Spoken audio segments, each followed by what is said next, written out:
امید، حوصلہ اور جرت، آپ سب کے لیے یہی میرا پیغام ہے۔ ہم پرعزم ہو کر اپنے وسائل دانستہ اور منظم طریقے سے عمل میں لاتے ہوئے سنگین مسائل کو ایک عظیم قوم حل کر سکتے ہیں۔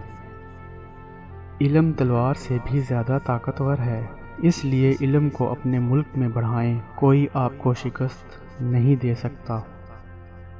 دنیا میں دو قوتیں ہیں، ایک تلوار اور دوسرا قلم۔ ہم پاکستان لے کر رہیں گے۔ دنیا کی کوئی طاقت ایسی نہیں جو ہمیں پاکستان کے حق سے محروم کر سکے۔ پاکستان کے بغیر مسلمانوں کے لیے صرف موت ہے۔ ہر قسم کی ضرورت کو پورا کرنا اور ہر طرح کے خوف کو دور کرنا ہی ہمارا مقصد نہیں ہونا چاہیے، بلکہ وہ آزادی، وہ اخوت، وہ مساوات بھی حاصل کرنی چاہیے جس کی تعلیم ہمیں اسلام نے دی ہے۔ ہم سب بھائی بھائی ہیں، یہ مصنوعی حد بندیاں ہمیں علیحدہ نہیں کر سکتی۔ کوئی قوم جدوجہد اور قربانیوں کے بغیر آزادی حاصل نہیں کر سکتی۔ آپ تعلیم پر دھیان دیں، اپنے آپ کو عمل کے لیے تیار کریں، یہ آپ کا پہلا فریضہ ہے۔ آپ کی تعلیم کا ایک حصہ یہ بھی ہے کہ آپ دور حاضر کی سیاست کا مطالعہ کریں، یہ دیکھیں کہ آپ کے گرد دنیا میں کیا ہو رہا ہے۔ ہماری قوم کے لیے تعلیم موت اور زندگی کا معاملہ ہے۔ میری زندگی کی واحد تمنا یہ ہے کہ مسلمانوں کو آزاد اور سر بلند دیکھوں۔